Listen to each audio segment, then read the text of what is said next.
Welcome to Forbidden Planet TV. I'm Andrew Sumner, and I have a very special guest today. It is the one and only V. Castro. How are you, mate? I'm really great. How are you? Thank you for having me, and thank you to everybody who's tuning in and watching this. Always a pleasure to have you on, and always a pleasure to see you. And we're here to talk about something I know my colleagues at Titan Books are very proud to be publishing, which is the English edition of your novel, The Haunting of Alejandra, which, by the way, for anybody watching this, they can find and order a beautiful signed bookplate edition, signed by Violet, from the links attached below. So, Absolutely. So how did before we talk about that, actually, can we talk about a bit about your journey to becoming an author, because it's such a fascinating one?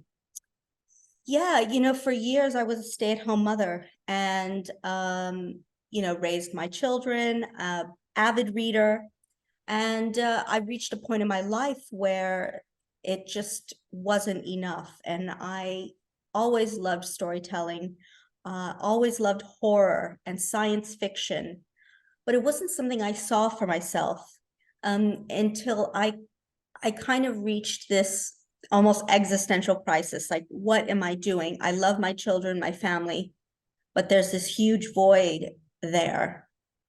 And then there were other issues going on in my life. And so I just said, you know what, I'm gonna write. I think I have some stories in me. My bookshelves look the same. My Kindle looks the same, of all of these tales. And I want something different. So I started writing in about 2016, 2017. So actually not that long ago. And yeah. I haven't stopped, even though sometimes I'm like, I'm quitting. I just end up thinking something pulls me back in, call it, my purpose or destiny, or, those things that you feel in your soul that are really important, that just you love, that flow out of you. It's just one of those things. And I haven't stopped, and I've been really grateful and blessed with how kind of quickly things have progressed from 2017 to 2023. Yeah. And yeah, I think it's just a testament to when you find your thing, you find it. It hasn't always been easy.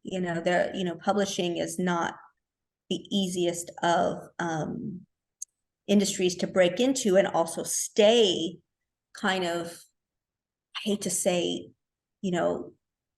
where people are, you're constantly putting out new material, but it is one of those things where, yeah, it is competitive in that way, that you do have to keep honing your craft. And, with social media changing and the world, you've got to always think of new ways to be creative, to kind of get your work out there. Yeah.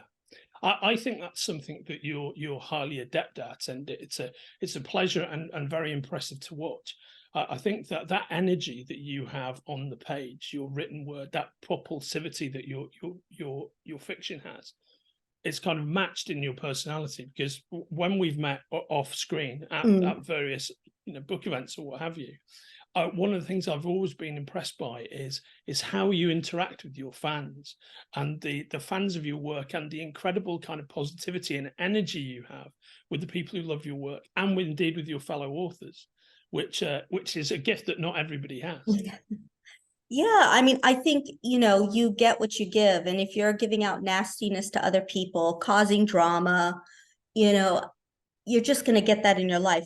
Life is too short to cause drama, to sling mud. There's enough of that on social media. And I think, if you want to have a long career, if you want to keep enjoying what you're doing, then you need to find a way to keep that joy going and give it to other people, because they'll give it back.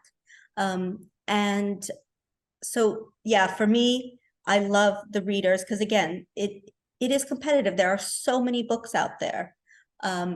But when people choose to read my books and pay for it out of their hard-earned money, that means something to me. It really does, because books aren't cheap, and being a loyal reader, that's not cheap either. So I'm so grateful for that. So why wouldn't I I want to know these people. I want to thank them for it because it keeps me writing and keeps me doing what I love.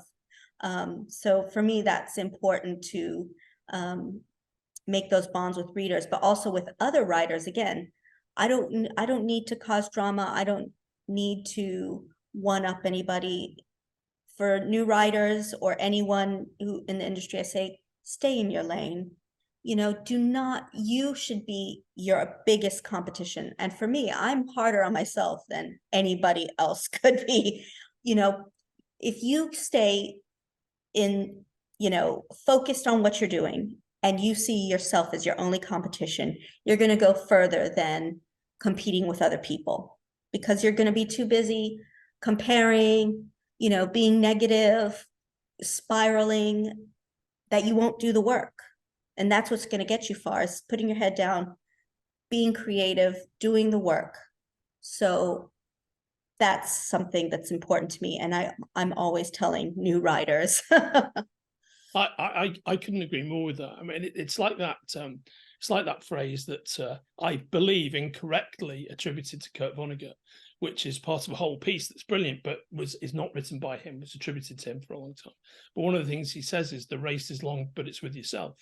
And that is Absolutely. So true. That has to be your focus. And I think your belief in, and I've seen this at firsthand, your belief in positivity and how you treat people, that's the ultimate paradigm. If you focus on that, everything else will come. If you keep that single-minded vision of applying yourself within a veil of positivity and empathy for others. Absolutely. Absolutely. I couldn't agree more. Couldn't agree more. So to one of the recent fruits of your labors, The Haunting of Alejandra. Yeah. What can you tell me about it? Well, again, it kind of touches on what we've been talking about. And, Alejandra is a story based on a tale that, I grew up with, and a lot of people from South and Central America, Latinos, they have heard of La Llorona, the crying woman, but it's a really tragic and dark story. She's a woman who killed her 2 children and then killed herself because of over a man, basically, to make a long story short. And so, I am a mother of 3, and my eldest is basically a young man now. He's about to be out in the world on his own. So I've had quite a few years of being a mom, and it can be tough. We in society sometimes glorify parenthood, especially motherhood, but it isn't all perfect. And mental health is something we don't often talk about when raising children or pregnancy, or after you have that miracle moment of having a baby, because there are so many people that do struggle, or there's people who've lost children, and there's this guilt like, oh my God, it's sacred, it's beautiful, I have to be perfect, I have to do this and this and this. And yes, it is beautiful, and children are a blessing. However, if you are suffering, if your mental health breaks down, it's hard to take care of other people if you're not taking care of yourself. And this goes into that whole story of finding oneself, of losing yourself in a relationship, a dying relationship, choosing partners for the wrong reason, and the pressures actually having children puts on a relationship. But I weave it into the folklore of La Llorona, where Alejandra thinks she's having a mental breakdown, but there's more to it. And so I go from her to her ancestors and this thing that we think is La Llorona that's been feeding off of her and her family. And you find out what it really is, what this La Llorona is. Because, as in most folk tales and stories from oral tradition, especially if they're scary, we don't know the origins, they've just been told. And so I think that's what makes it really frightening, is we don't know if it's real or not. And so I wanted to make it real. And so you get the story of this thing, and you also get the story of the person it was based upon. if all that makes sense. It makes complete sense. Can you remember when you first heard that particular legend, that particular tale? Yeah, I was tiny. I can't even remember. I was like maybe 6. It's just always been there. Same with this creature called La Lechuza, that's, the head of a witch and the body of an owl, and it's, flies around at night and like picks up small children like mice and eats them. I mean, yeah, it's the same thing. Totally inappropriate for parenting in 2023. But, I'm 44. Back in the day, it was like, yeah, anything goes. So it's just an old wives' tale, as they say. But for me, culturally and personally, with what I was experiencing, and then lockdown hit, and it just flew out of me. I just wrote it. Yeah, how interesting. And on that point, how did you find lockdown from a creative standpoint? Was it a kind of spur to your creativity? Actually, yeah, it was the only thing that got me through.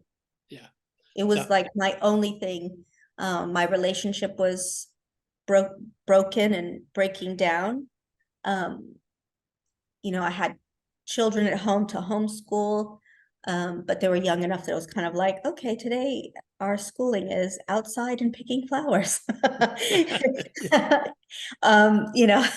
If the internet was bad or something went wrong, it was kind of like, okay, I guess we're not doing school today. Yeah. But other than that, writing was my only saving grace. It was the only thing that kept me sane and not anxious and worried, with everything else going on. And I finished it quite quickly, because what else was I going to do, or where else was I going to be? But it also clarified a lot, because everything, I feel, for me, lockdown stripped everything away. Yeah. There was nothing left. There were no distractions. There was nowhere, as you see in the book, there's nowhere to hide. You get to a point sometimes in life where there's nowhere to hide, and you have to face yourself. And Alejandra reaches that point where she has to face herself or she will die. And so I kind of weaved all of that into it. Yeah. I think you have such a unique mix of elements in your work that are clearly informed by who you are as a person and by your childhood, your upbringing, what you've experienced in life. It is when you see people responding to that, is that something that pleases you? Absolutely. Some people would say, well, it's not as commercial because it is Mexican folklore, and it won't appeal to absolutely everyone. But I think the themes, I have had, people from all backgrounds say that they can understand the emotion and the story and the pain and the joy of it.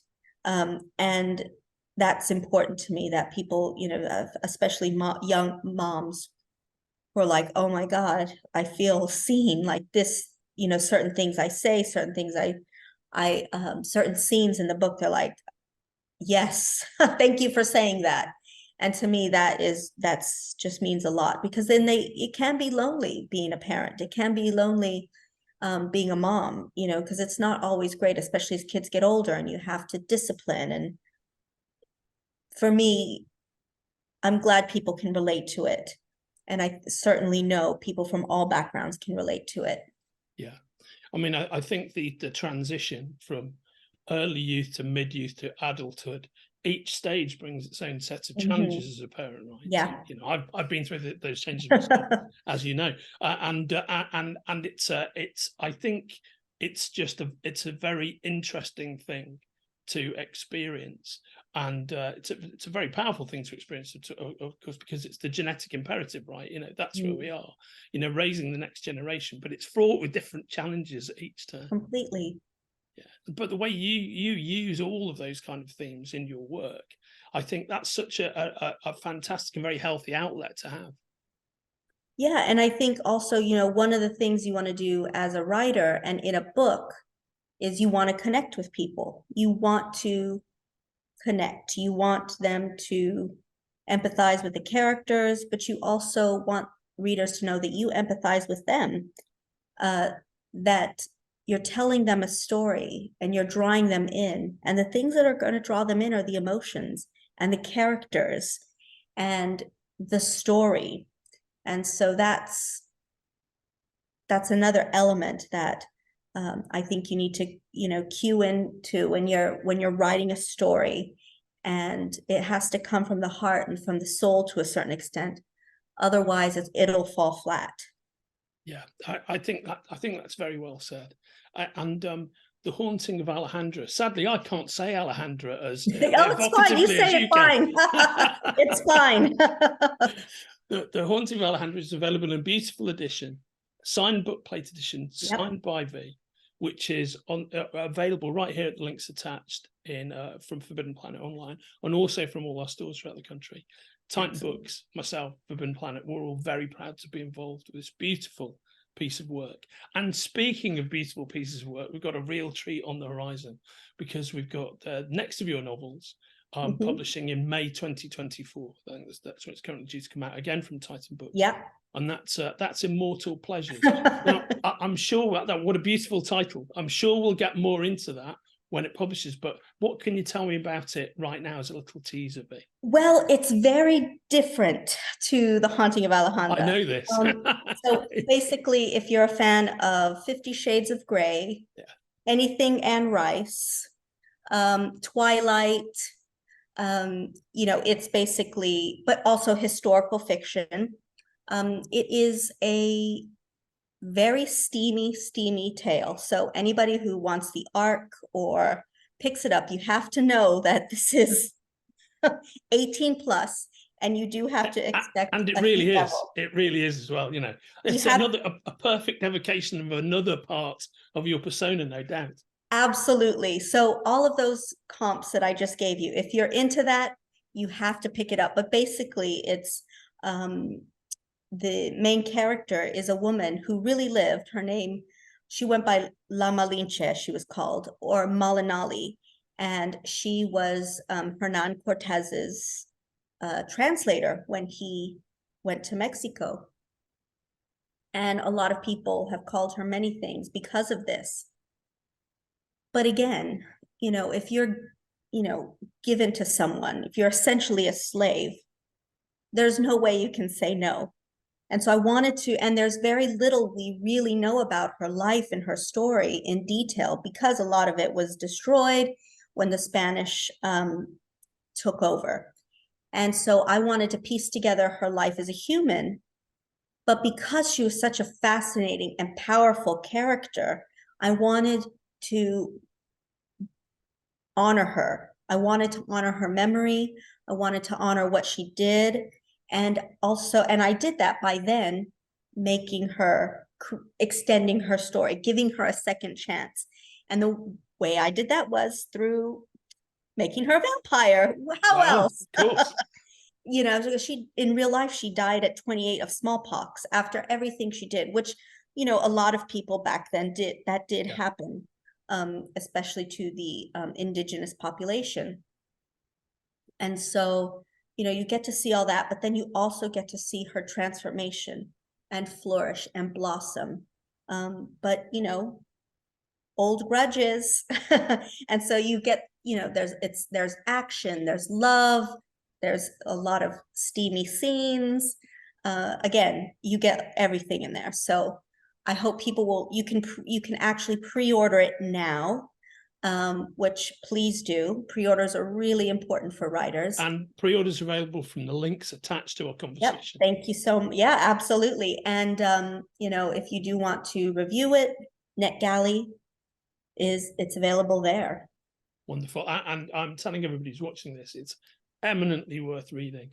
And something that I'm really pleased about is the fact that the word steamy exists as a euphemism for so many other things, because this conversation would be much harder to have here on YouTube if the word steamy wasn't in the dictionary. So I'm very pleased that it is. I mean, I love talking about that stuff, but there's a certain audience, right? Exactly. I will let the readers Yes. make up their mind. It's a fantastic piece of work, Violet, and the fact that you've emerged as this great sort of Latin voice, you know, in horror, you know, like in kind of sensual writing, if you will, you know, it's such an amazing culmination of the work that you've been putting in over what's less than a decade. I find it amazing that you've got to this point in such a short period of time. But on the other hand, it's not amazing because that's just a reflection of your talent, mate. And I'm very pleased for you. Thank you. That means so much. Thank you. And we're privileged to be working with you at Titan Oh, Books. I and love Forbidden Titan. Planet. Titan's great. Yeah, right on, right on. So it's lovely to see you. The Haunting of Alejandra and the pre-orders for Immortal Pleasures are attached to the links underneath our conversation here. And Violet will be back on soon talking about some of her great movie writing work. We've got some real treats that are out there now, Aliens Vasquez, and a real treat on the horizon, which is Rebel Moon, coming very soon. But you'll be back to talk about that in a future edition. And absolutely. I will look forward to seeing you there. Thank you. Take Bye, care, mate. All the everyone. best. Thank Bye-bye. you. Bye. If you're enjoying watching Forbidden Planet TV and you're enjoying watching us talk to the world's most interesting and accomplished filmmakers, authors, artists, musicians, creators, subscribe right here. See you soon.